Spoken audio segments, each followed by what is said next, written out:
Hey guys, tonight we slip quietly into a tale that unspools from ancient fingers and brushes softly against your cheek like gossamer.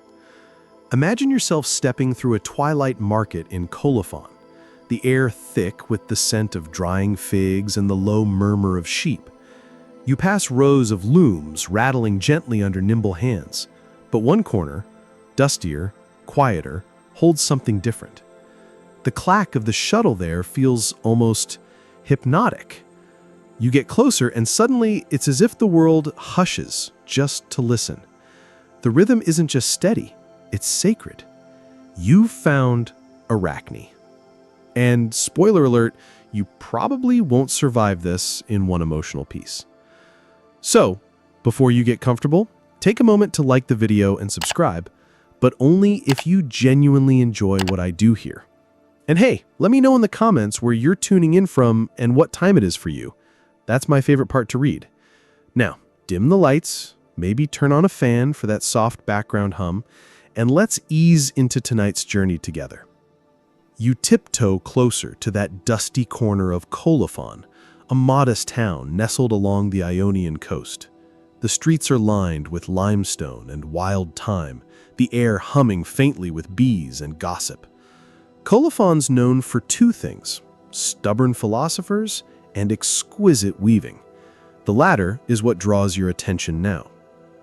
There's no sign above the door, just frayed lavender tied to a splintered beam and a worn stone path carved deeper by generations of hesitant feet. You step inside. The air smells like sheep wool, sun-warmed clay, and something sweeter, maybe honeysuckle, or the last fig of the season left out to dry. Inside, the world is simple. Wooden looms, baskets of dyed yarn, and a girl who doesn't notice you at first. She moves like she's part of the loom itself, arms fluid, posture relaxed, eyes half closed. Her name, whispered reverently throughout town, is Arachne. Not Miss Arachne or Mistress Arachne, just Arachne. Like it's enough. And honestly, it is. She doesn't speak as you approach, just gestures gently for you to sit on a stool, your legs awkward under the weight of the day's dust and the unexpected reverence curling in your chest. You try not to fidget. Her loom creaks like it's alive.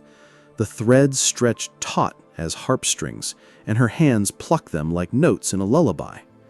The yarn glimmers in the low sunlight, deep ocean blues, desert golds, soft whites like cloud-stuffed pillows. Her shuttle clicks, back and forth, back and forth. You blink. Was that a lion? A horse? A face? It's all there in thread. Weaving in ancient Greece wasn't just a craft, it was identity. Every respectable household, from the grandest estate to the humblest farm, relied on skilled weavers to clothe them, decorate sacred shrines, and even pay taxes in finished cloth. Women, especially, were expected to master it. But Arachne? She didn't just master it, she made the loom nervous. By the time she was barely 16, though, let's be real, no one really counted birthdays unless you were a senator, her reputation had stretched far beyond the hills of Colophon. Traders spoke of her at seaports, poets scribbled about her under moonlight, and shepherds swapped stories while watching their flocks sleep. One man swore she once wove a storm so real the sheep refused to leave the pen for 3 days. It's unclear exactly who trained her. Historians still argue whether Arachne's mother was a skilled weaver in her own right, or whether she picked it up from observing roadside dyers and market stall vendors. One theory, even more romantic than plausible, claims that she wove her first shawl out of spider silk she collected in clay pots around the house. Quirky, yes. Hygienic? Absolutely not. The town, as towns do, began whispering. Some whispered admiration, others suspicion. How could someone so young, so ordinary in speech and dress, create work that seemed almost divine? Naturally, when humans don't understand brilliance, they look for magic or malice. preferably both. You sit for hours or maybe days. It's hard to tell with the way the thread hypnotizes you. A cat you didn't notice before hops onto your lap, its fur soft and slightly dusty. It yawns, curls up, and purrs like it knows you're going to stay a while. Arachne finally breaks the silence, not with words, but with a sideways glance and a slow, knowing smile. She reaches into a basket beside her and pulls out a folded tapestry. You're not ready. The piece is smaller than you expect, barely the size of a bedsheet, but the moment it opens, your breath catches. It's a scene, not a typical myth, not the usual heroes and monsters. No, this is heartbreakingly human. A woman hunched over a loom, tears soaking into the yarn, a child offering her a broken spindle, a man in the background walking away into the sea. This isn't just storytelling. This is defiance stitched in silk. It's raw, it's personal, it's real. And that's dangerous. Greek society loved its stories, but only when told the right way. Myths had rules. Heroes had roles. Women especially had one lane to walk in, and weaving was supposed to keep them in it. You were meant to craft what you were told, to honor the gods, flatter the kings, and stay well away from anything too original. Arachne didn't get that memo. Instead, she wove truths. She spun pain into beauty, sorrow into texture. Her works didn't just show the world, they questioned it. Why should women suffer in silence? Why are mortals punished for pride when gods flaunt theirs daily? And really, who made the rules? These were not bedtime questions for most people, but you're still sitting there, enthralled as she folds the tapestry back up and tucks it into a chest with others. Arachne's fame grows like a creeping vine. Some call her the pride of Colophon. Others mutter she's tempting the gods. Her work sells faster than it dries, and yet she never raises her price. You get the sense she doesn't do it for the coin. She does it because the loom is her language, and she's fluent. One festival morning, the town erupts in colorful chaos. Musicians tune lyres, children smear honey on figs, and old women bless eggs to keep spirits away. You spot Arachne, finally away from her loom, carrying a basket of indigo thread, her fingers still stained with dye. A noblewoman stops her in the street. The exchange is brief, polite, and clearly loaded with subtext. Arachne walks away faster than she arrived. That night, back in her corner, she weaves until the moon gives up. You stay with her, barely daring to breathe. Every now and then, she glances at the corner of the room as though someone unseen is watching. The cat stirs, ears twitching. You feel it too.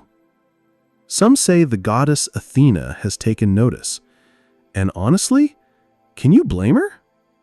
You wake the next morning, still in that quiet, dust-framed workshop, as if the night never quite ended. The cat's gone, but a fresh basin of water sits nearby, and outside, the hum of the market returns with the rising sun. Arachne, of course, is already at the loom, her fingers moving with that same haunting grace, as though she never stopped. Maybe she didn't. You watch her more closely now, searching for some hint of fatigue, but none comes. Her eyes stay calm, almost empty, like a lake with no wind. There's a particular stillness to her today, though, a kind of restraint that crackles under the surface, like a storm that hasn't decided if it wants to rain or roar. And you start to realize she's planning something. The noblewoman from yesterday returns in the afternoon, this time with company. Two women in flowing robes, their hair braided with gold thread, and their voices clipped with that distinctive Athenian rhythm. Polite Sure, but edged like polished bronze. They don't bother with stools. They stand, observe, judge. Arachne greets them with a smile that could be read as kind or not. You're not sure. She unrolls a recent piece for them, a tapestry of a lioness hunting with her cubs. It's ferocious, detailed down to the muscle tension in each leap. One of the Athenian women scoffs slightly and leans in. "This is lovely," she says, drawing out the word. "Who taught you the technique for such tension in the pause?" Arachne shrugs. "No one. I just looked at real pause." The silence that follows is sharp. It's one thing to be brilliant. It's another to refuse to credit the gods for it. And that, unfortunately, is where this story starts to fray. In ancient Greece, humility wasn't just a virtue, it was armor. Especially for women who were good at something. The Greeks were absolutely allergic to hubris. Unless you were, Zeus. Then you could thunderbolt your way through life with impunity. But Arachne, she never played by the script. Never thanked Athena. Never whispered prayers at her loom. She didn't even hang an offering above the door. So the whispers turned sharp. It started with passive remarks. A neighbor claiming her threads dyed too unnaturally blue to be honest. A merchant refusing to display her work alongside the temple pieces. A priest casually reminding customers that the gods giveth and the gods taketh, especially when mortals forget their place. That old chestnut. Still, she kept weaving. And now, the nobles want her to stop. Or at least, bow. That night, you and Arachne sit beside a fire, the embers casting flickers on her half-finished tapestry. You dare to ask her what she thinks about all the warnings, the growing attention. She looks at you, really looks, and says quietly, "If the gods gave me this gift, why are they afraid of me using it?" That sentence hangs in the air longer than any prayer. The cat returns, brushing against your ankle like punctuation. You ask her about Athena. She pauses, just for a heartbeat, and says, "I've never met her, but if she comes, I'll show her my work." It sounds brave, defiant, maybe foolish. You later learn that Athena hears that challenge and answers. Now here's the thing about gods. They're dramatic. Athena, in particular, is the kind who prefers a flourish. Not for vanity's sake, though let's be honest, the helmet doesn't hurt, but because symbolism is her language. So she doesn't descend in lightning or split the skies. No, she shows up as an old woman. A tiny, hunched figure in a cloak that smells like rain and basil. She finds Arachne alone at her loom, eyes narrowed in concentration, fingers dancing across the threads like they're playing an ancient secret song. You watch from your stool as the old woman steps into the room. "Child," she says, in a voice like cracked olives and warm stone, "you must stop." Arachne doesn't flinch. "I was told you believe your work rivals the gods." The shuttle pauses mid-arc. "I believe my work is my own," Arachne replies. And there it is, the moment that will spiral into myth, stitched with equal parts pride and tragedy. The old woman removes her cloak, straightens, and becomes something else entirely. Her eyes sharpen, her voice steadies, and the room shifts. The walls don't move, but they feel farther away. The shadows don't grow, but they deepen. Athena stands tall, armored, radiant, terrifying in her restraint. You want to run. You don't. Arachne stands too. "I thought you'd be taller," she says, dryly. "You do not laugh. You probably shouldn't even breathe." And somehow, Athena doesn't smite her right then and there. Instead, she offers a contest. One loom, one day. The goddess versus the girl. Winner gets the truth. Loser, well, you don't want to think about that part. It's a curious part of the myth, this contest of thread and vision. Historians still argue whether it ever truly occurred or whether it was invented later to justify what came next. Some versions paint Athena as noble, others as vindictive. And Arachne, she's either a fool or a prophet, depending on how generous the scribe felt that day. But here's the fun, fringe detail. Some scholars think the contest was real, just not divine.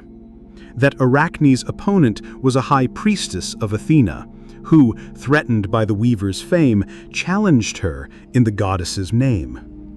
It would explain the theatrics without requiring thunderbolts. Either way, it ends the same. They sit across from each other at twin looms. Athena weaves the glory of Olympus, tall temples, shining gods, perfect mortals kneeling in reverence. Her threads shimmer with divine light, her composition orderly and majestic. Arachne weaves something else. She weaves the missteps, the gods' mistakes. Zeus disguised as animals, tricking maidens. Poseidon wreaking vengeance for petty slights. Dionysus laughing as mortals lose their minds. Her images are flawless, her technique unparalleled, and her message devastating. She doesn't just challenge the gods, she exposes them. You're not sure who finishes first. It doesn't matter. Athena stands, trembling, and tears Arachne's tapestry in two. That's the thing no one agrees on, what Athena felt. Was it rage, shame, pain? Historians still debate whether it was a punishment or a mercy, because what happens next is both. Arachne collapses. Some say she tried to hang herself in despair. Others say Athena struck her down. But in all versions, the goddess intervenes, reaching out not with fury, but something colder. She transforms the girl. Her fingers elongate, her limbs shrink, her skin ripples into fine hair. Arachne shrinks and spins and spins and spins. She becomes the first spider. You sit, paralyzed. The loom is silent, the workshop empty. Only a spider remains, suspended in the moonlight from a single strand of silk, and it weaves. You don't remember standing. You don't remember walking away. But somehow you're outside the little workshop. The night air pressing against your cheeks, the stars unusually dim, as though the sky itself is still morning. Or maybe it's just you. You glance back. The loom is still there, framed by the open door. Only now, where once Arachne stood, there's only the faint glimmer of silk and a tiny silhouette tracing loops in rhythmic spirals. You sit down in the grass, unsure what to feel, because here's the paradox that curls around your thoughts like a thread gone rogue. Arachne lost everything, and won. She was punished, but immortalized. She's gone, but not gone. And the more you think about it, the more your brain feels like a tangled ball of yarn with no clear beginning. The next morning, or what passes for morning in a world that suddenly feels upside down, you start to hear stories. Whispers echoing from the town square, traveling faster than the merchant carts rolling over cobblestones. They say the gods walked among mortals again. They say hubris was corrected. They say a girl flew too close to a truth not meant for mortal hands. But they also say something else, something harder to explain. That spiders began appearing where Arachne once sold her cloth. That temples found fine webs stretched across forgotten idols. And that no matter how often they swept, the silk always returned, like a memory that refused to stay buried. And soon, people started to change their tone. They stopped calling her foolish. They started calling her something else.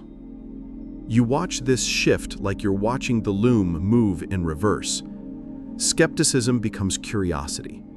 Curiosity becomes awe. Awe becomes folklore. One child calls a spider Arachne's ghost. Another says she dreamed of a woman with webbed fingers teaching her how to braid her hair so tightly it never comes undone. A few brave women begin embroidering scenes from the lost tapestry, the one that dared to depict gods not as heroes, but as stories with shadows. And those embroideries, they spread. From Megara to Corinth to Ephesus, they pass like coded messages, stitched by firelight, shared in whispers, and hidden beneath cloaks when priests walk past. You find yourself traveling, not to run, but to follow. In every town you pass, there's always someone who heard a different version. Always someone who says they once saw a spider making patterns that look eerily like owls or olives or crashing waves. You stay quiet. You just watch, listen, collect. Until one day, you stumble across something unexpected. A school. Not of marble or scrolls, but fabric. Tucked between olive groves and dusty paths, with only a scrap of wool hanging at the entrance, marked with a single, delicate spiral. You duck inside. And there she is. Not Arachne. Don't get your hopes up, but a woman weaving with deliberate grace. Her loom hums a low, comforting rhythm. Around her, a few girls watch spellbound, thread in hand, but too shy to use it yet. You sit. You watch. Eventually, she looks up and smiles. First time? You nod. She gestures to a stool. There's spare thread in the basket. Choose a color that feels like your name. It sounds ridiculous. You do it anyway. And as you pull a strand of deep, stormy gray between your fingers, something clicks. Not like lightning, but like a door easing open. You learn to weave. Badly at first. Your edges wobble, your tension's all over the place. One time you accidentally include a breadcrumb from lunch. But slowly, under patient eyes and encouraging hums, your fingers start to remember patterns they never knew. It's not about perfection. It's about rhythm, one loop at a time. And as your hands grow steadier, your mind calms too. The noise fades. The what-ifs, the why-nows, the what happens next, they all soften. Not disappear, just become background hum. And it's in this silence that you begin to really feel Arachne again. Not as myth, but as memory. She's in the way your teacher frowns at poor symmetry. She's in the student who rebels by stitching goats instead of laurels. She's in the patterns that mimic owl feathers, not Athena's symbol in reverence, but as commentary. You begin to notice something odd. Most of the tapestries created here don't glorify the gods. They tell human stories, mothers, daughters, mistakes, grief, joy, anger, dreams. And in every corner of every fabric, somewhere discreet, is always a spiral, a nod, a tribute. You finally ask about it one night, your loom creaking under your weight as you lean in. The teacher shrugs. It's said she left a mark on every real weaver, whether she meant to or not. You think about that as you fall asleep beside your half-finished tapestry, and you dream. Not of silk or thread, but of voices, tangled, echoing, interrupted, like a chorus of historians arguing around a table made of ash wood and pine needles. Some claim Arachne's tale is a warning, a parable about pride. Others insist it's a metaphor for artists who challenge power, who see too much and say it anyway. A few, quietly, wonder if Athena's punishment was envy cloaked in justice. And then there's a lone voice in the corner, barely a whisper. She wasn't punished. She was transformed. You wake up with the words in your chest like a thread pulled too tight. Transformed. That's not loss. That's not defeat. That's legacy. And suddenly you see it everywhere. In the way the village women hang their cloths like declarations, in the way young girls trace spirals on dusty windowsills, in the way someone always volunteers to sweep away the cobwebs, then hesitates, hand hovering, before changing their mind. They let them stay. Let them spin. And eventually, one night, you find yourself walking alone again, across hills now golden with late summer light, back to that little workshop where it all began. It's abandoned, but not empty. The loom is still there, slightly crooked, covered in dust, but next to it, draped over a stool, is a tapestry half done. One you don't remember, or maybe you do. You reach out and touch it. Soft. Strong. The design almost moves under your fingertips. Waves crashing into feathers. Feathers curling into eyes. Eyes spilling into stars. And there, near the edge, barely visible, a spider. Not large. Not menacing. Just weaving. Quiet. Unbothered. Eternal. You sit down, and without quite meaning to, you pick up the shuttle, and you begin to weave.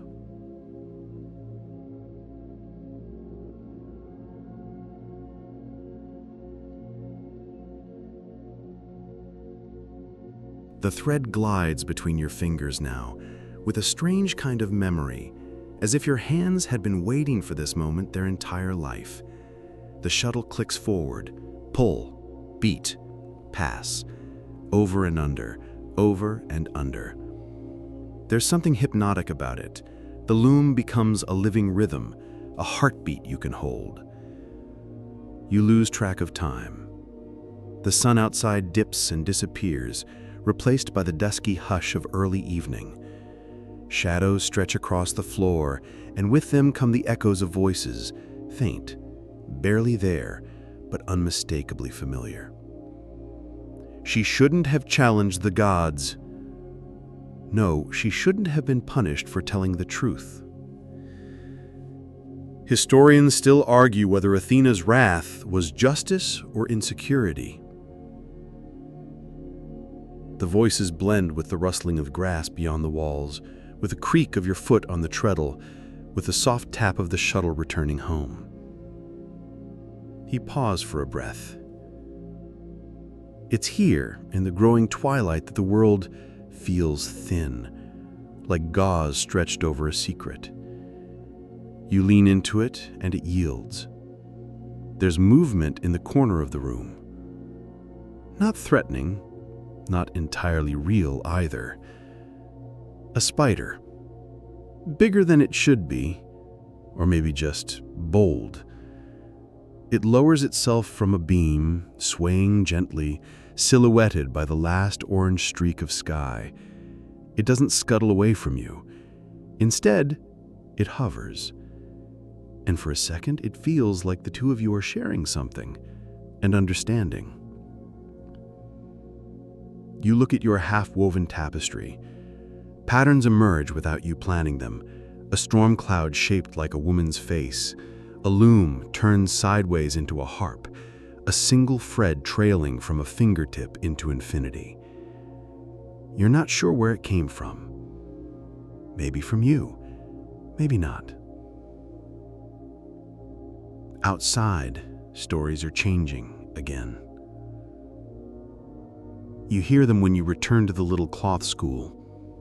A woman from Lydia swears she saw a spider weaving a portrait in her stable, the eyes too human to forget. A sailor speaks of a dream where webs held back a storm, each strand humming with power. A young girl says her brother scoffed at the myths, then found his toga mysteriously sewn shut at the seams, tight enough to panic, but soft as a mother's hand.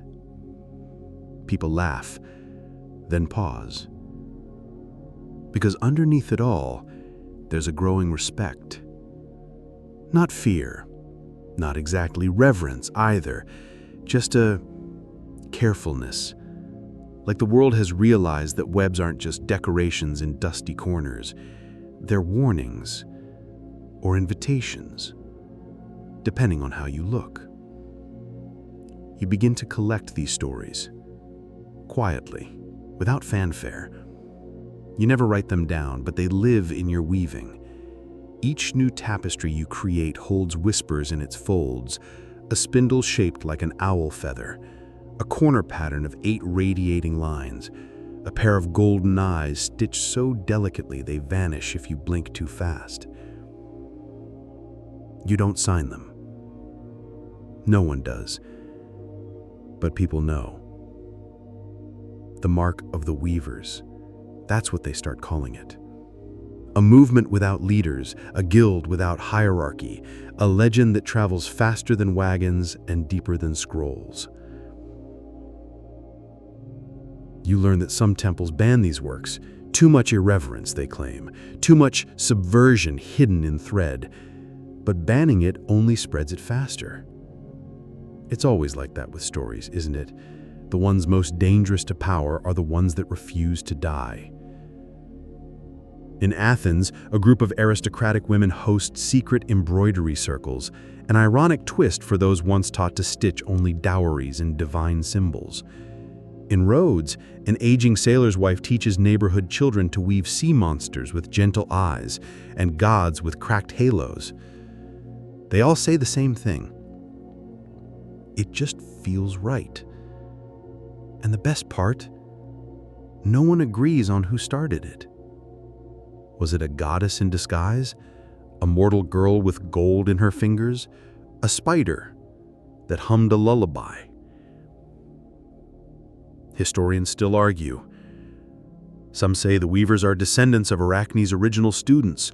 Others believe it was a spontaneous movement sparked by shared grief. A few fringe scholars posit that Athena herself regrets her fury and spreads the tradition in quiet penance.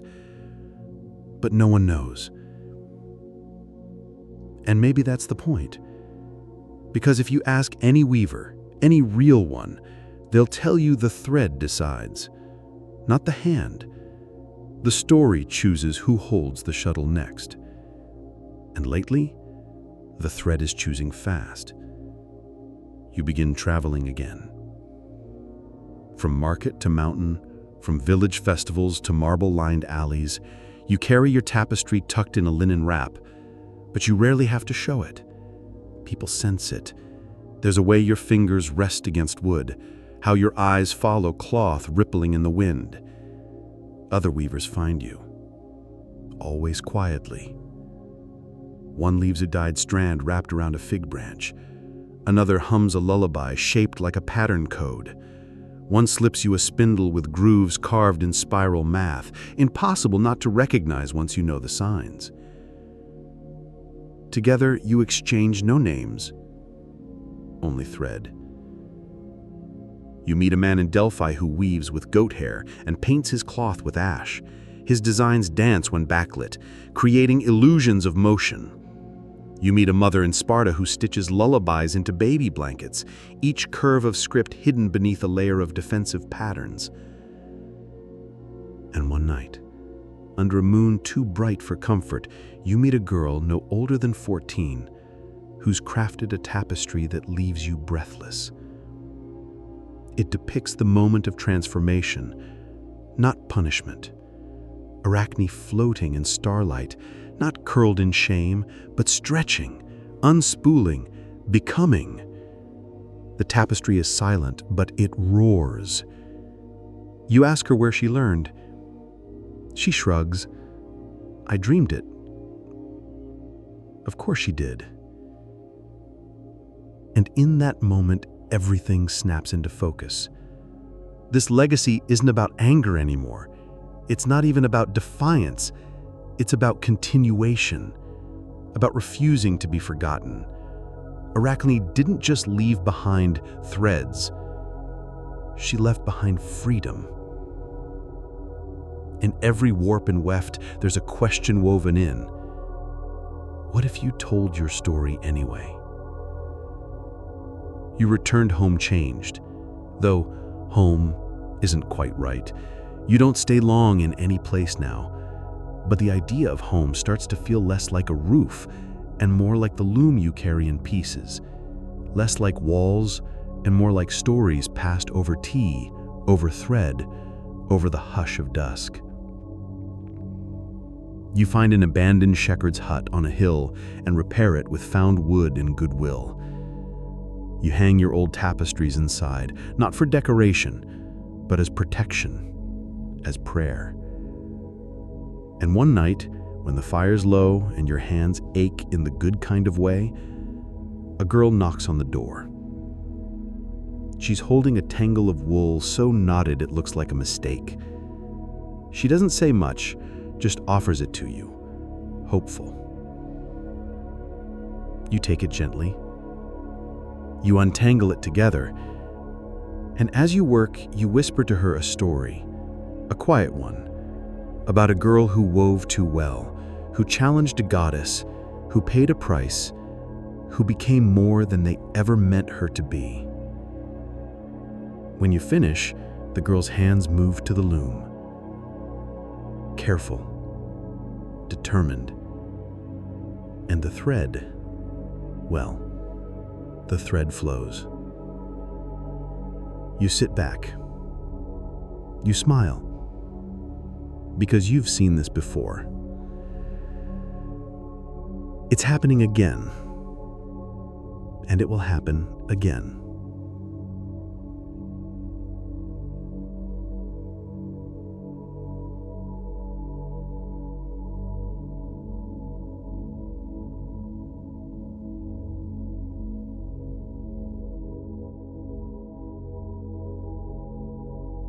And again, and again.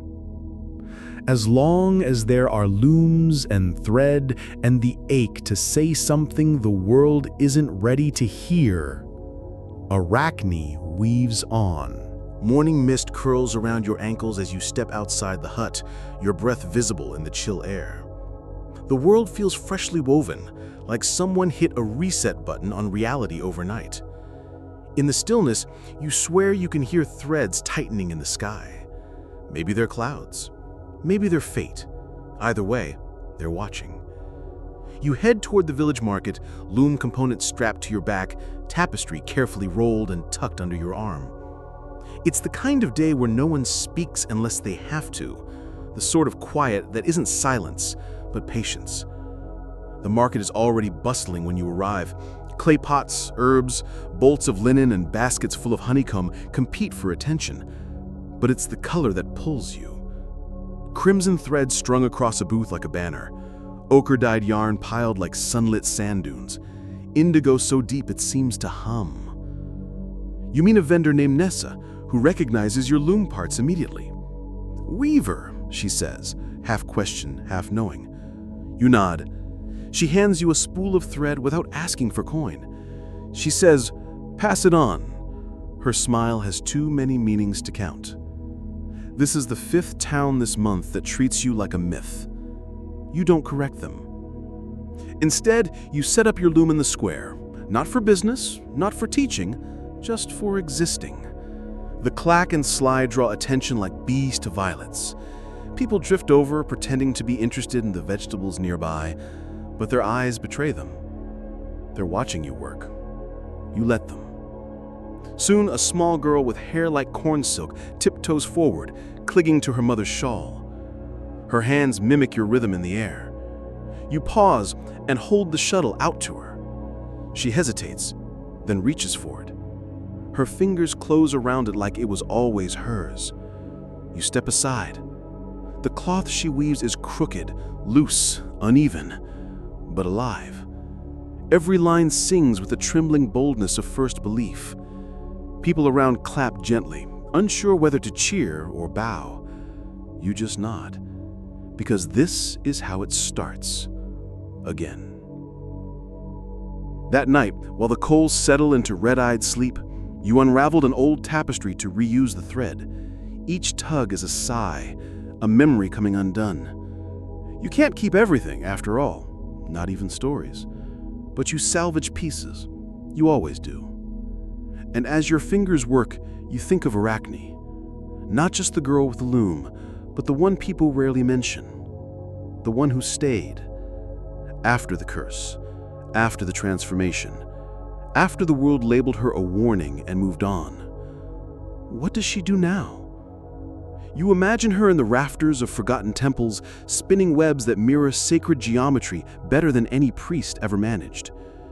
You see her in caves, guiding lost travelers with glowing silk threads. You even picture her on palace ceilings, watching rulers declare war under her patient gaze. You wonder if she's proud, or tired, or both. Scholars debate whether the Arachne myth was ever truly about weaving. Some argue it was a parable against hubris, a warning wrapped in thread. Others claim it was a coded tale of female resistance, stitched into the fabric of patriarchal control. Still others say the gods just didn't like being outdone, and who could blame them? The truth? You think maybe Arachne wasn't trying to win. Maybe she just wanted to be heard. And in that moment, you realize something wild and impossible and completely true. She still is. You feel it when you sleep, dreams layered in silk, subtle but sticky. You walk through them like hallways, each room lined with tapestry showing things that haven't happened yet. A loom in space, suspended between stars. A spider carving symbols into concrete. A classroom where children code patterns into glowing fabric, giggling as the cloth responds. You wake up, gasping. Not from fear, from awe. You begin weaving differently now. No longer just patterns, not even stories. Messages, woven questions, like, what if the gods were wrong? Or, who decides what's blasphemy? Or, whispered into the weft so softly only the cloth knows. What if we never asked permission again? And slowly, the world starts answering back. You receive cloths in trade with patterns you've never seen. Designs shaped like broken crowns, fractured lightning bolts, temples turned upside down. One piece is entirely black, except for a single golden thread stitched across the middle. When held up to the light, it forms the shape of a woman's outstretched hand. You weep the first time you see it, not out of sadness, out of recognition. You meet a boy in Corinth who speaks in thread, literally. He's mute, but his embroidery tells jokes so filthy you nearly drop your loom. When he laughs, silently but with his whole face, it feels like you're rewriting what communication even means. And then there's the scroll, passed to you in a bundle of traded fabrics hidden inside a false hem. No words, just diagrams. A new kind of loom, portable, modular, capable of three-dimensional weaving. You don't know who designed it. No one does. But when you build it, the cloth it creates pulses like breath. And suddenly the impossible seems obvious. This is evolution. Not of biology, of belief. You carry the new loom into a cavern near Thebes where ancient murals crumble in the damp. You set it down beside the oldest spiderweb you've ever seen, so vast and intricate it must have taken generations, or maybe just one spider with eternity to spare. You weave there for hours, not for anyone, just to add your voice to the silence. A girl with mismatched sandals stumbles in around dusk. She says nothing, just watches, then leaves. You find her later at carving the pattern you wove onto a piece of wood. She plans to make it into a door.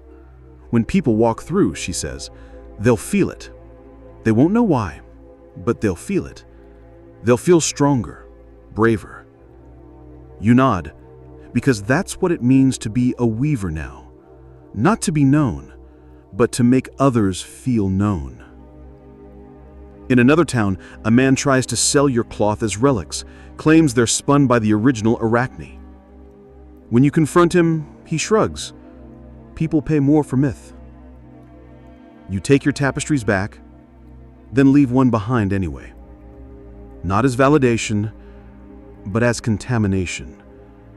Because you know that somewhere, someone will touch it, even if they don't believe, and something will stir. It always does. There's power in false stories too, if they lead to true feelings. That night, as you lay beneath a sky that refuses to settle on any single constellation, you remember a joke from your youth.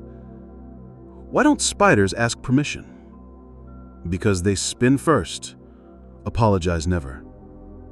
You laugh out loud, then whisper it into your next cloth.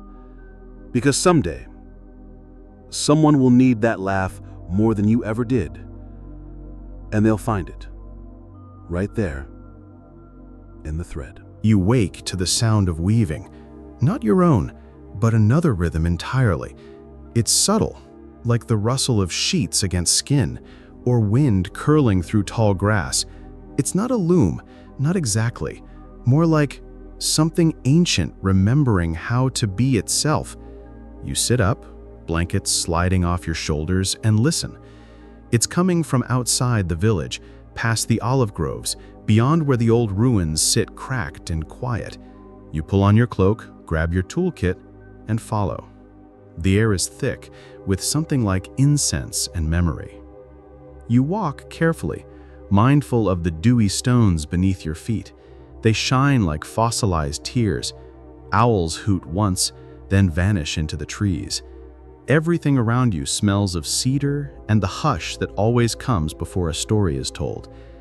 And then you see it. The web.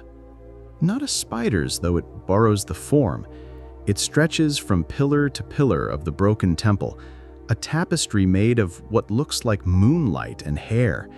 Threads twist together in impossible configurations. Some hum as you approach. Others seem to resist your gaze like shy stars ducking behind clouds. You don't touch it. Yet.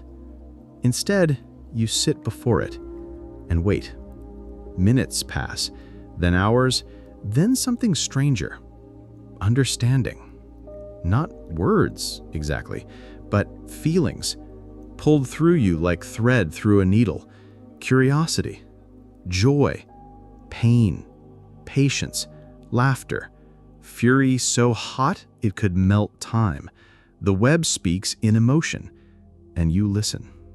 It tells you the temple once belonged to a goddess of thresholds, forgotten now, her name ground into dust by centuries of feet. But the threads remember. They always do. Some say this was Arachne's resting place, after the transformation, after the shame, after the stories dried up. Historians still argue whether Arachne's exile was real or allegory, penance or protest, but the web doesn't care for arguments. It only offers echoes.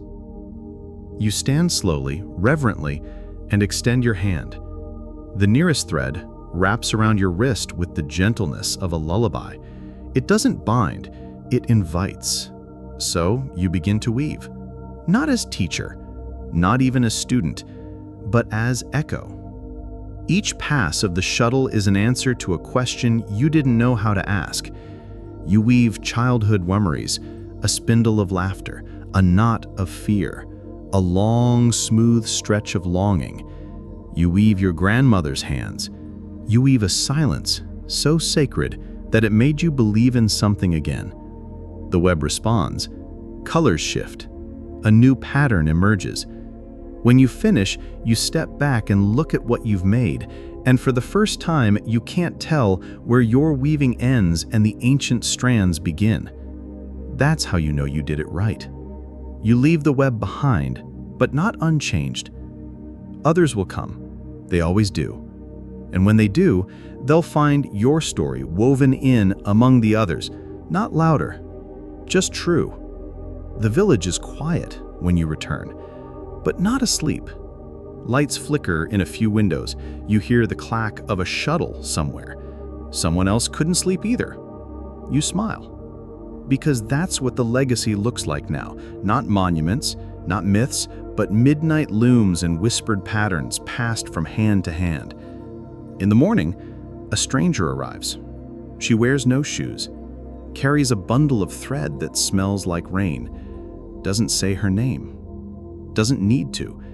She finds you instantly, hands you the bundle, and leaves. Inside is a map, but not one that leads to places. This one is all thread and suggestion, lines that bend where rivers should be, knots where towns have bloomed. It guides not your body, but your intention. You follow it, through valleys where the grass sings in hexameter, over hills shaped like sleeping dogs, across bridges woven from the laughter of children who've never been told no. Each step takes you deeper into the legacy, and it starts to change you, not physically, though your fingers do move differently now, more like they remember before they decide. But inside, something softens, or maybe hardens. It's hard to tell. You stop craving recognition, stop needing to be right. You care less about weaving beauty and more about weaving honesty. Even the ugly threads, the frayed, the blood-stained, the ones that stink of regret, those have a place now, especially those. You meet a woman in a distant village who weaves solely in black and white. She believes color is a distraction. She says, "Life is already too complicated. Why confuse it further?" You watch her work. The starkness is breathtaking. But later, alone, you add a crimson thread through the hem, not to correct her, just to remind her. Contrast is a kind of truth too. A merchant tries to convince you to mass-produce your designs. He says, "You could be famous. We'll call it Arachne couture." You laugh so hard you drop your spindle.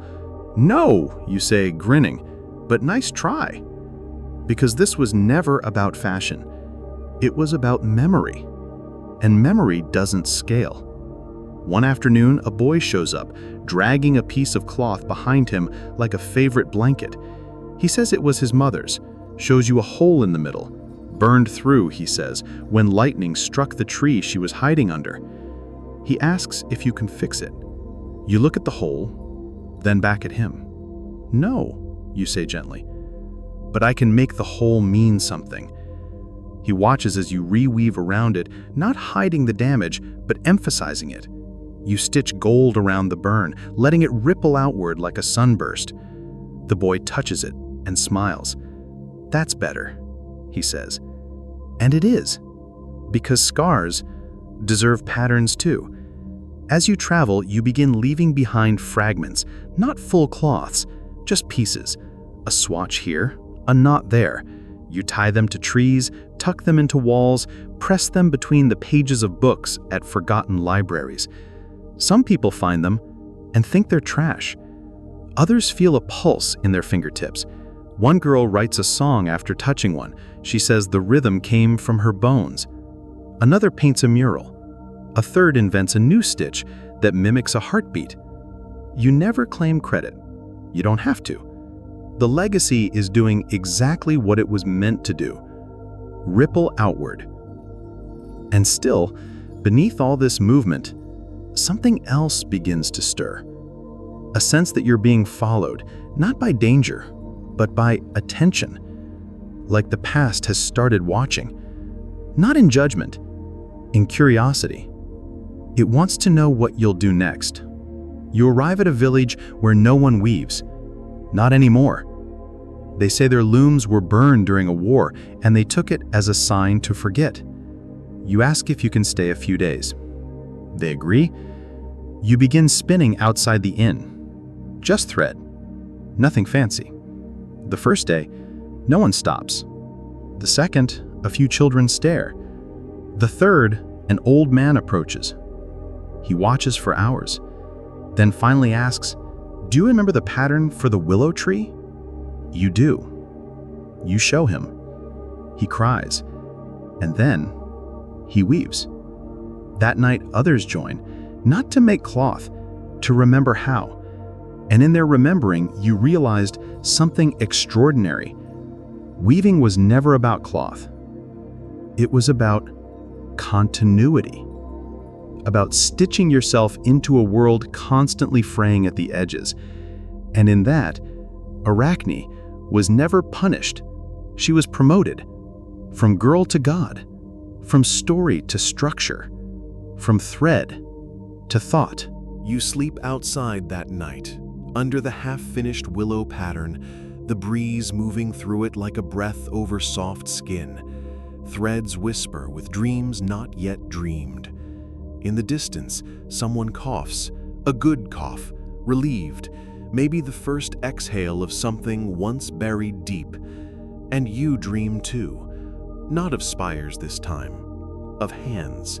So many hands, not all human, but all weaving, some with 5 fingers, some with 6, some paw-like, some ethereal, all threading the same golden strand, pulling it through wars, marriages, lullabies, rebellions, weddings, coronations, betrayals, lullabies again. You wake with the image burned behind your eyes like sunlight caught in lace. You know what to do next. You return to the path. You don't even pack this time. The village waves, but no one asks when you'll return. They know. Once a thread leaves the loom, it doesn't come back. Not exactly. Now you walk faster. There's purpose in your step, and it has nothing to do with glory. You're chasing the next silence, the next forgotten fiber, the next person whose hands ache from not remembering they were born to move this way. A storm catches you. Rain so hard it feels personal, like the skies trying to scrub you clean. You find shelter beneath a gnarled fig tree and pull out a bundle of linen to protect it. But when you look down, you notice something. The threads are glowing. Not brightly, just a pulse. You've heard of this in whispers. Dream-strong cloth, they called it. Said it happens only when the weaver is completely open. No ego, no fear, no filter. You didn't think it was real. You certainly didn't plan it. But it's there now, blinking like a steady heartbeat. You tried to remember the moment you wove it. Can't. Maybe it happened in your sleep, or maybe you were just listening so hard to the world that your fingers moved on their own. You test the cloth, humming a tune from childhood. The pulse answers in rhythm. You almost drop it. And then you laugh, loud, wild, rain falling into your mouth, because of course it sings, of course it does. Why wouldn't the legacy start speaking back now? After the rain, you walk on. Eventually, you arrive at a city where the weaving guilds are silent, not from oppression, from luxury. Machines do it all now, fast, flawless, soulless. You visit a shop, the cloth is perfect and utterly dead. You ask the clerk about hand weaving. She blinks like you've asked about dinosaur grooming. Why would anyone? She begins, but you've already walked out. In the alley behind the shop, you find a teenager hunched over a trash fire, stitching with copper wire. It's not pretty, but it breathes. You crouch beside him, ask if he's ever tried thread. He scoffs. I don't have money for thread.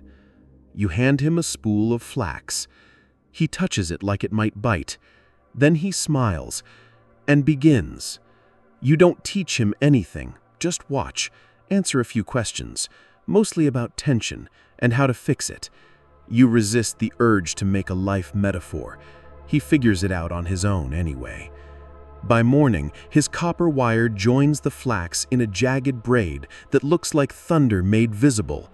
You give him the cloth back.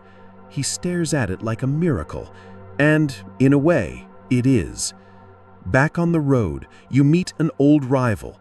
She once mocked your technique, called your tension lazy and your color palettes childish. But now she looks tired. Her fingers shake. Her pride sags at the edges. You sit beside her. No words, just cloth. You pass her a piece you've been working on, a storm sky pattern with tiny flecks of gold along the edge. She frowns, then traces the weft. "You never could resist blue," she murmurs. You grin. "And you always hated joy." She laughs, but her eyes shine. And then she asks the question you didn't know you needed to hear.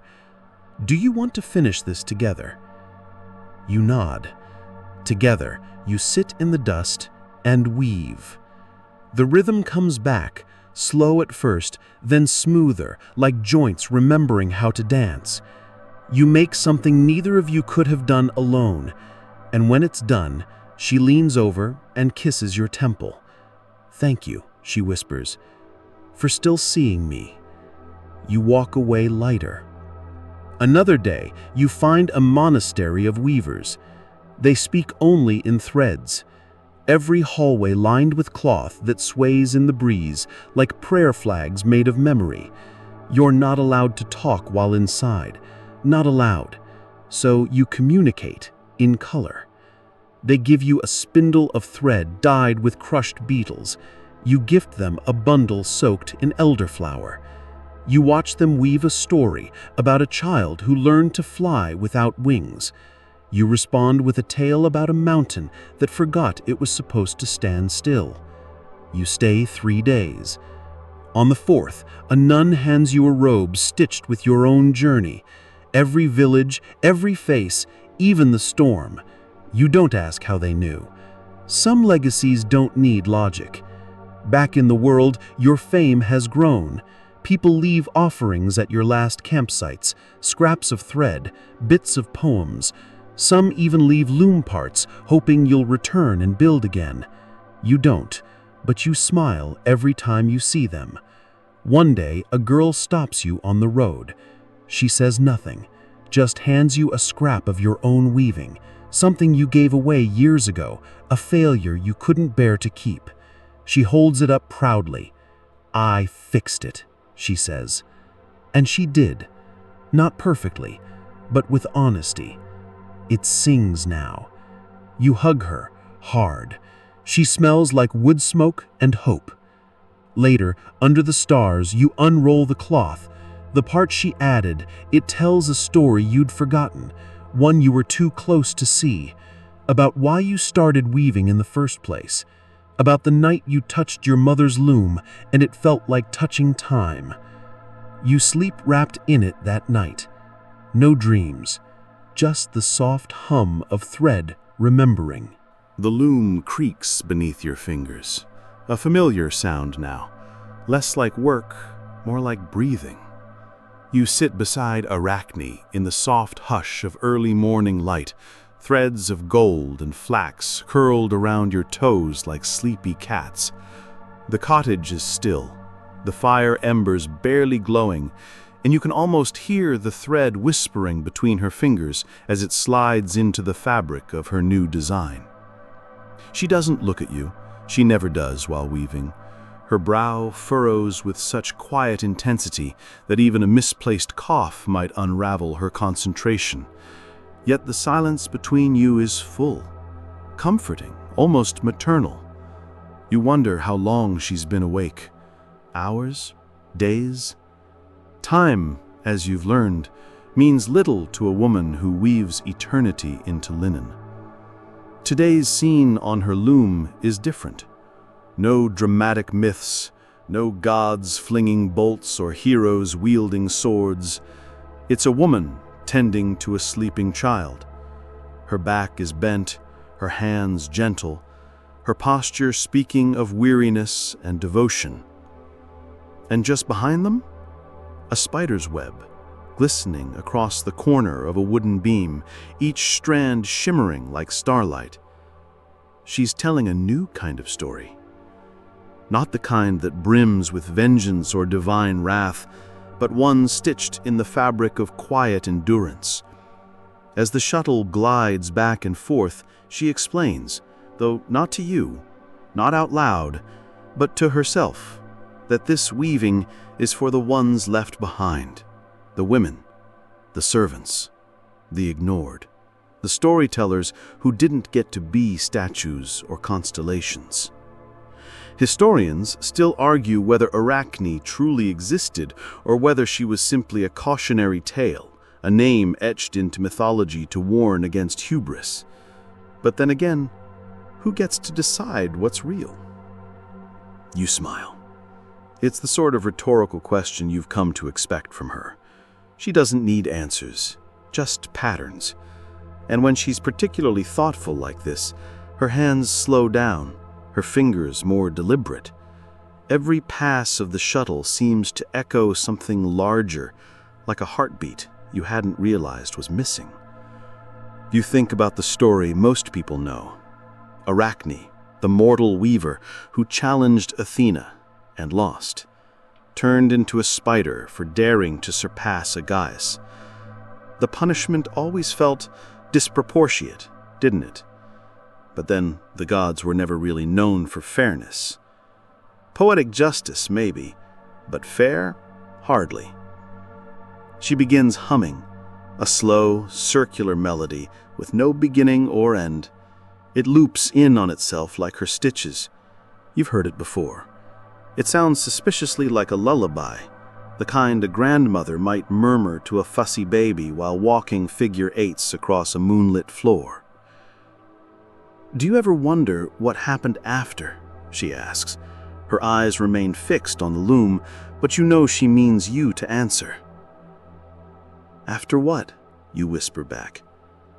"After the spidering. After the myths forgot me. After people stopped looking up at the stars to find me." You swallow. She doesn't wait for your answer, though. She's already telling you. "I wove. I kept weaving. Threads are what I have, what I am. The gods took my form, not my skill." She nods toward a tangled knot near the bottom of the tapestry. You hadn't noticed it until now. A messy bunch of threads that disrupts the otherwise smooth story. She says, "That was deliberate. Imperfections remind the thread it's alive." You file that away as another one of her odd truths. Like the time she claimed that spiders only spin webs at night so dreams won't escape. Or when she insisted tea brewed too quickly always results in regret. You're not sure if she's wise or just bored. Maybe both. You pour tea, another one of those dream blends she steeps with herbs you don't recognize. She calls it Treader's Calm. It smells like lavender and something sharper, almost citrusy. You take a sip and feel your shoulders melt downward as if you've been exhaling for hours without realizing. "Back when I still lived among people," she says, her voice distant, "they'd bring me scraps." You blink. Scraps? Yes. Bits of story, fragments of half-remembered myths. A king's daughter who taught herself to read under the palace stairs. A baker whose bread always rose into perfect spirals. A child who whispered to bees. And you? I wove them. I kept them from fraying. Your hands trace the edges of the current tapestry. It's smoother than it looks. The woven child's cheek is so soft, you almost expect warmth. There's a stitched warmth in the linen itself, a kind of immortality that doesn't ask for worship. She sets the shuttle down and looks at you fully for the first time today. Her eyes are tired, yes, but not from lack of sleep. From memory, maybe. from remembering every detail for hundreds of years just to stitch it properly. "Did you know," she says softly, "there was once a tapestry so fine, so intricate, that the king who commissioned it thought it had to be cursed?" You shake your head. "He ordered it burned, said it whispered when no one was around." "And did it?" you ask, almost not wanting to know. She shrugs. "It might have. It had secrets to tell." You both sip your tea again, the silence humming like thread pulled taut across a frame. She begins another section, this one less literal. Swirls of gold, ivy climbing a crescent moon, a pair of hands suspended mid-stitch.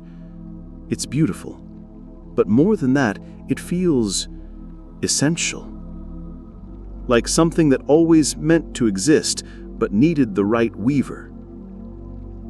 The fringe threads fall gently across your lap as you sit nearby, occasionally winding bobbins or handing her new skeins dyed in beetroot, nettle, or walnut husk. Your own hands have grown steadier. She's taught you, without quite meaning to. Sometimes she dozes mid-weave. Her fingers keep moving, though, as if the stories know the way without her. And during those naps, you catch glimpses in the patterns. A sunken ship with a woman steering towards the horizon. A forest path lit by fireflies shaped like letters. A spider's web, of course, catching starlight like dew.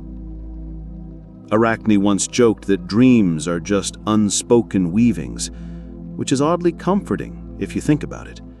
If you've ever been haunted by a dream that unraveled the moment you woke up, perhaps it didn't vanish. Perhaps it's just hanging in one of her looms, waiting for you to find it again. Historians still argue whether mortals could really challenge the gods, she murmurs sleepily, threading a strand of midnight blue. But they never ask why we wanted to. You ask her now. Why did you? She smiles without looking. Because my hands were faster than fear. That phrase lingers long after she speaks it, echoing through the hum of the loom and the clink of your teacup against ceramic. It doesn't matter how many years have passed, how far the myth has twisted, Arachne's story, like her tapestries, resists the unraveling. You sit beside her a while longer, the hush of weaving replacing speech, the golden afternoon filtering through the window. Outside, spiders spin delicate webs between the branches of an old olive tree. You watch one for a while, its legs dancing lightly across the thread, creating a home that is both fragile and invincible. Maybe that's the point. The sun dips lower now, casting a warm honey-gold glow over the weaving room, where you and Arachne have settled into a familiar rhythm. Her fingers move with the steady confidence of years, pulling threads taut and coaxing stories out of strands that look, to the untrained eye, like nothing more than fiber. You watch as the tapestry takes shape, a quiet miracle unfolding beneath her hands. Today's piece is different again. It's less about the grand myths or whispered legends, and more about the everyday, the small, tender moments that often go unnoticed. A woman weaving beside a fire, a child chasing butterflies in a field, a quiet river winding through ancient hills. The images come alive, soft and shimmering like reflections in water disturbed by a gentle breeze. You reach for the tea Arachne brewed earlier, the herbal aroma rising in delicate waves. It's a mix you've come to recognize, the bittersweet kiss of chamomile softened by a touch of mint, and something earthier, maybe valerian root, the kind of blend meant to calm restless minds. You take a slow sip, feeling the warmth spread through your chest like a whispered lullaby. You lean back and ask her, did people really believe these teas helped them sleep? She nods without hesitation. Oh yes, Victorians were quite obsessed with remedies, some sensible, some less so. But tea was a comfort, a ritual. They believed in the magic of a warm cup before bed, the slow unfolding of calm. You smirk. And the more questionable remedies? Arachne's lips twitch with amusement. There were plenty. From opium-laced tinctures to electric belts meant to shock away insomnia. Historians still argue whether these were widespread or just the desperate attempts of the sleepless. You imagine someone slipping on an electric belt, hoping to zap their way to slumber. It feels ridiculous, and yet a little charming in its earnestness. You take another sip of your tea and settle deeper into the quiet. There's something poetic about the way they treated sleep, you say, like it was this elusive creature they were trying to coax out of hiding. Arachne's weaving slows, her fingers pausing for a moment on a golden thread.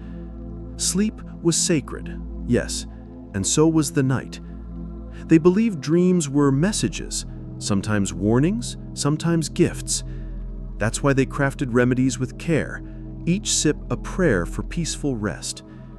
You glance at the tapestry.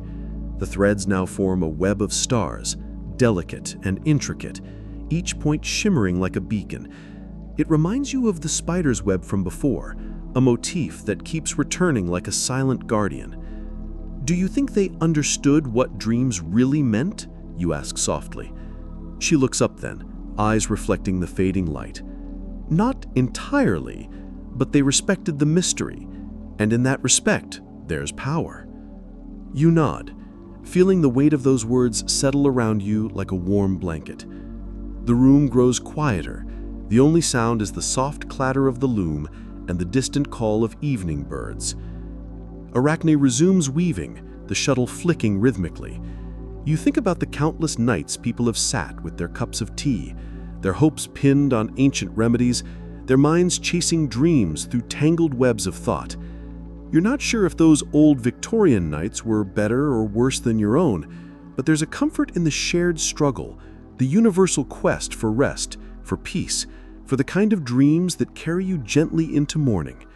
And as you sit there, sipping your tea and watching threads twist into stories, you realize that perhaps that quest is never really about sleep alone. It's about connection, memory, and the quiet weaving of life itself. The days blur gently into nights as you continue your quiet journey with Arachne's weaving, each thread a story, each pattern a soft echo of forgotten times. Now your focus turns to the rituals surrounding the bedtime tea itself, those delicate ceremonies the Victorians created, steeped in both hope and habit. You lean in, eager to unravel how such simple acts became lifelines in restless nights. You picture a Victorian parlor bathed in the glow of a single candle, its flickering flame casting dancing shadows on heavy drapes and polished mahogany. A woman, perhaps tired from the relentless pace of her day, carefully measures herbs into a teapot. The air fills with the subtle fragrance of lavender and rose petals, mingling with the more pungent aroma of valerian root. It's a sensory lullaby, designed not just to soothe the mind, but to invite the body to surrender. You take a slow breath and wonder aloud, how did these teas come to be so important? Was it just about the taste, or something deeper? Arachne's fingers pause on the loom, and her eyes glint with quiet knowledge. The tea was a ritual, a moment carved out from chaos. The Victorians believed that by honoring the transition from day to night with careful intention, they could coax the body into rest. It was a small act of control in a world that often felt overwhelming. You imagine the paradox, a society steeped in scientific discovery, yet so reliant on folklore and tradition to mend their fraying nerves. It makes you smile gently. Kind of like modern nightcaps, but with a lot more floral drama. She chuckles softly, her weaving resuming. Exactly. And beyond the herbs themselves, the very act of brewing and sipping was meditative.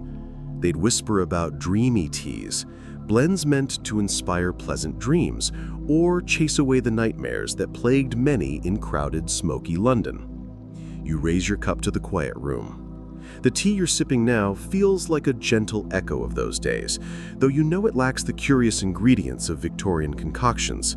Still, it's comforting, a warm invitation to rest. And what about the less usual blends? Were there any particularly strange ones? Arachne's fingers flicker, weaving a delicate pattern reminiscent of swirling mists. Oh yes, some Victorian recipes included poppy or hops. Others used valerian so heavily that the smell alone could knock you out. Historians still argue whether these stronger blends were common or reserved for the desperate or the wealthy. You chuckle, imagining a fussy Victorian gentleman nursing a pot of valerian tea, nose wrinkled, but eyes drooping. So a little bit of science, a little bit of superstition, and a lot of hope. Exactly, Arachne smiles. It's that mix of rational and magical thinking that makes these rituals so fascinating. They weren't just fighting insomnia, they were weaving stories to carry them safely through the night. You watch as the tapestry slowly reveals a scene. A Victorian family gathered around a hearth, each holding a steaming cup, the glow of connection and comfort shimmering in every thread. It's peaceful, intimate, a reminder that sometimes the simplest acts can hold the greatest power. Do you think people today have lost that kind of ritual? You ask quietly. Maybe, she replies thoughtfully, but I think the desire remains. We still seek those moments of calm, the soft edges between wakefulness and sleep. The methods might have changed, but the need for gentle transition hasn't.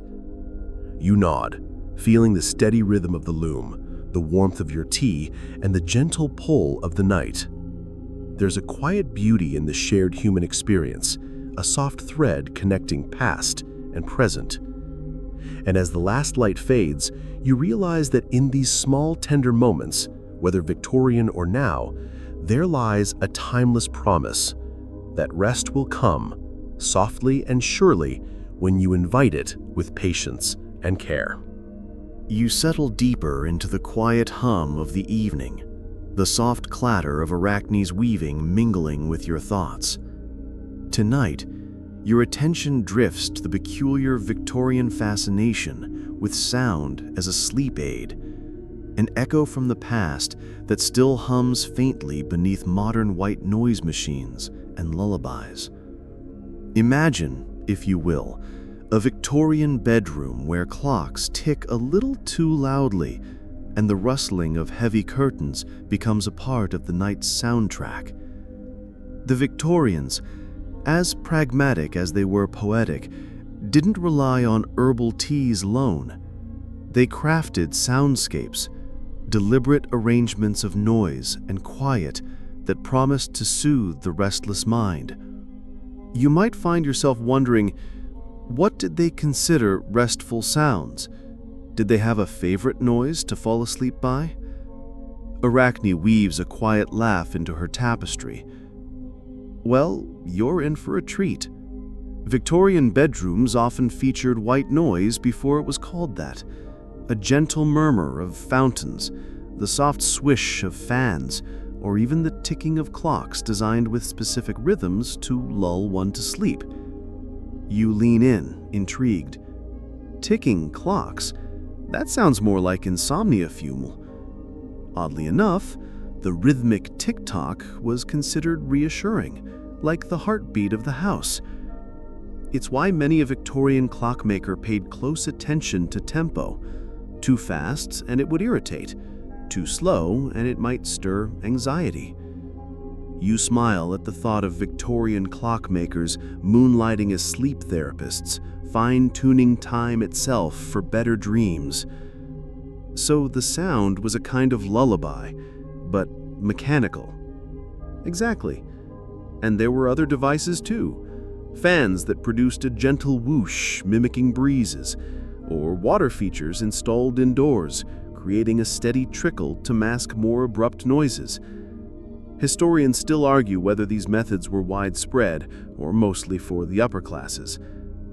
You imagined a grand Victorian drawing room turned sleep sanctuary, where gentle water sounds mingle with the rustling of silk pajamas. There's a curious charm in this blend of nature and invention. And what about sounds that were thought to keep bad dreams away, you ask? Arachne's weaving slows for a moment. There were plenty of superstitions. Bells and chimes, for example, were sometimes rung at bedtime to clear the air of restless spirits. And some believed that playing soft music, especially from stringed instruments, could chase away nightmares. It was a curious mix of science, art, and folklore. You chuckle softly. Sounds like the Victorians had their own ASMR centuries before it was trendy. She nods, her fingers dancing with the threads. Indeed, and just like today, the debate continues. Do these sounds truly help sleep, or are they just comforting rituals we cling to? You reflect on the softness of the night, the quiet tapestry of sound around you. It's a reminder that sleep has always been a delicate negotiation between body, mind, and environment. And sometimes a simple tick-tock or the whisper of water can be just the thread that pulls you gently into rest.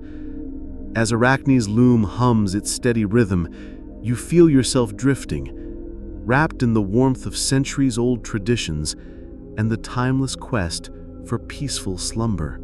The night deepens, and you find yourself drawn toward a quieter thread in Arachne's story, the role of Victorian herbalists and their secret blends of sleepy-time teas. Imagine a small apothecary tucked away in a cobblestone street, its windows fogged from the steam of countless infusions. You breathe in the imagined aroma, gentle chamomile, fragrant lavender, a hint of valerian root, all promising an escape from the restless mind. You picture yourself sitting at a wooden table, watching a Victorian herbalist carefully measure and mix these delicate leaves. There was an art to these blends, passed down through whispered family recipes and printed in delicate, ornate scripts. But it wasn't just about the ingredients, it was about the ritual. Pouring boiling water, letting the tea steep for just the right time, and the slow sip as the warmth spread through the body, calming the nerves. Chamomile was the darling of Victorian remedies. Arachne's voice weaves through your mind like a soft lullaby. It was believed to calm anxiety and soothe digestion, both crucial for a good night's sleep. But you might be surprised to learn that some recipes included rather unusual additions. You raise an eyebrow. Like what?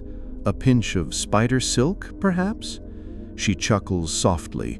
Not quite, but close enough in spirit. Some recipes called for skullcap, a wildflower with mildly sedative properties, or hops, the same hops that make beer bitter, but also known to ease nervous tension. And then there was valerian root, known for its rather pungent aroma, earning nicknames like stinkweed. Victorians endured the smell for the promise of sweet sleep. You laugh quietly, imagining the apothecary's shelves lined with jars labeled stinkweed and sleepy spice.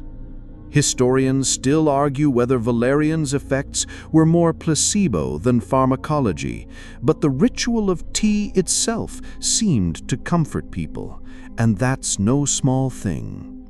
You feel the warmth of the tea in your hands now, the steam curling like tiny dreams above the cup, the gentle bitterness, the soft floral notes, all blending into a soothing prelude to sleep. Interestingly, she continues, Victorians also enjoyed blending their teas with a touch of honey, or even a dash of brandy. The sweet and the spirited both helped ease tension, though brandy might have a reputation for leading to more restless nights if taken too liberally. You smile, imagining the Victorian bedtime table set with a teapot, a crystal glass of honey, and a small carafe of brandy, an invitation to drift off in style. "And let's not forget the social side," she whispers.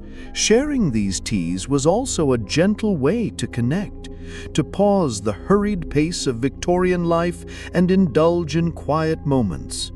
Whether among family or in ladies' parlors, tea was a balm for both body and soul.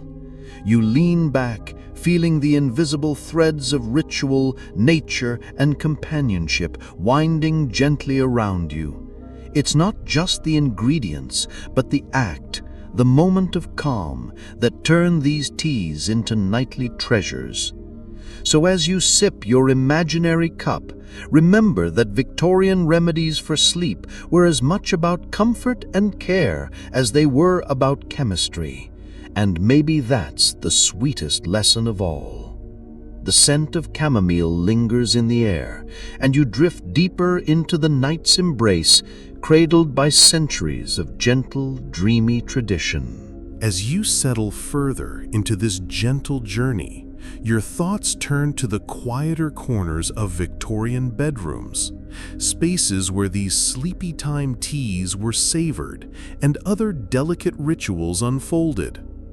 Picture a soft, candlelit room, the flicker of flame casting long, gentle shadows on floral wallpaper, the faint scent of lavender lingering in the air. This was the sanctuary where restless minds sought refuge, where nightly routines were carefully designed to coax slumber.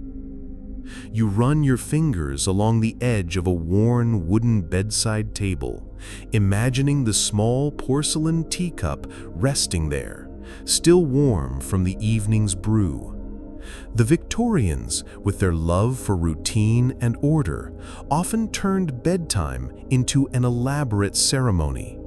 The lighting would be dimmed, not too bright to disrupt the eyes, but enough to keep the creeping fears of darkness at bay. You feel the softness of a cotton nightgown brushing your skin, the cool, calming weight of an embroidered quilt pulled up just so. It's the perfect environment for your body to slow down, to listen to the quiet whispers of your own breathing. And of course, the tea, steeped carefully in the kitchen and carried with a steady hand, was the final touch. Historians still argue whether these rituals were genuinely effective for everyone, or if they simply gave the illusion of control in a rapidly industrializing world. After all, Victorian life wasn't all candlelight and calm.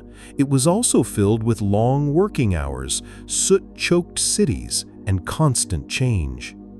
Yet, for many, these nightly customs offered a precious moment of peace amid the chaos.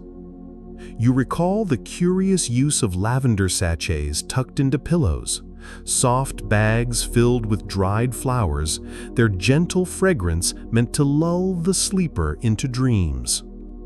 There's something almost poetic about the Victorians' faith in nature's quiet powers, even as they embraced steam engines and gas lamps.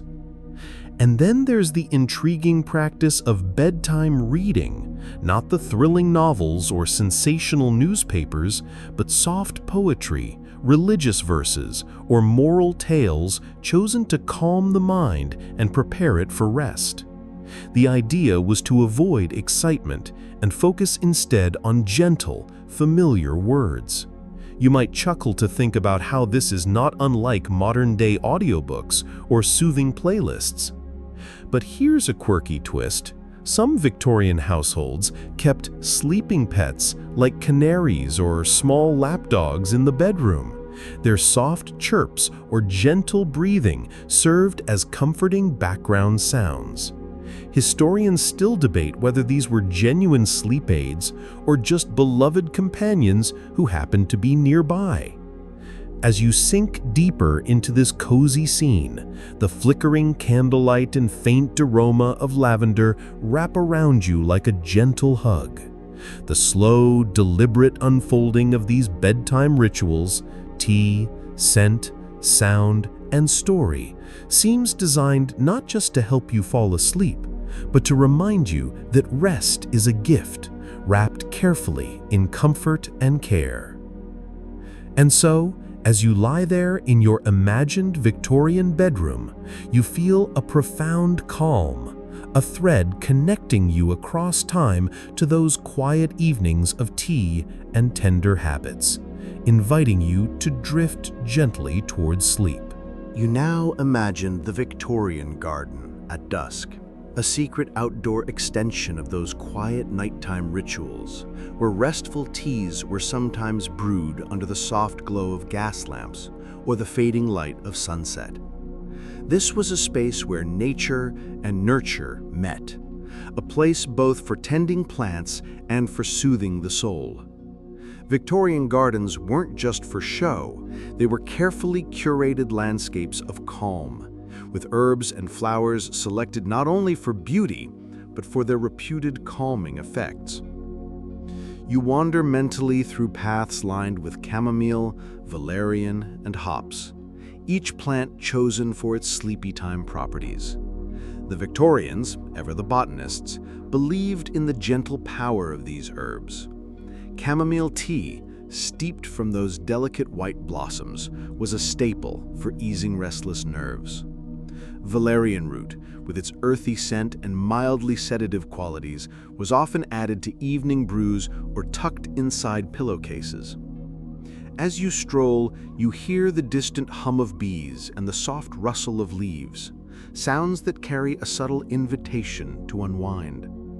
There's something deeply soothing about the garden's quiet symphony, the way each element works together to cradle you in calm. Yet, historians still debate how much these botanical remedies actually helped versus how much was ritual and expectation. Some suggest the placebo effect played a large role. Believing in the power of the garden and its teas was half the healing. You smile to yourself at the thought. Placebo or not, it's hard to argue with the charm of sipping warm chamomile while wrapped in a soft shawl beneath a sprawling wisteria.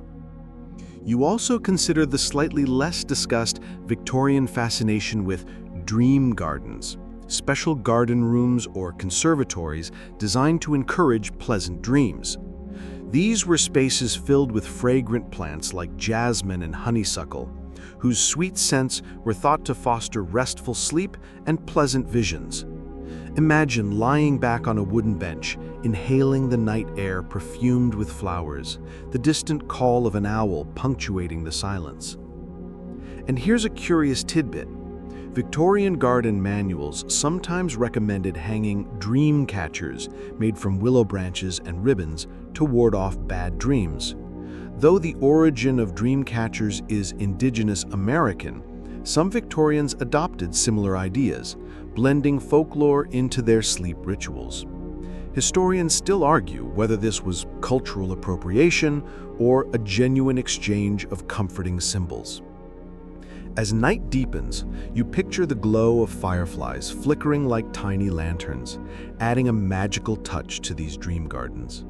You feel yourself relaxing, the garden's quiet beauty weaving a tranquil spell, encouraging the mind to let go of worries and sink into rest. In these garden retreats, Victorian remedies for sleeplessness took on a poetic quality, where nature's calm was part medicine, part muse. It's easy to see why so many found solace among the flowers with a warm cup of tea in hand and the gentle night wrapping them in peace. You find yourself slowly sinking into the final moments of this Victorian journey, where the rituals of rest blend seamlessly with a world both old-fashioned and quietly wise.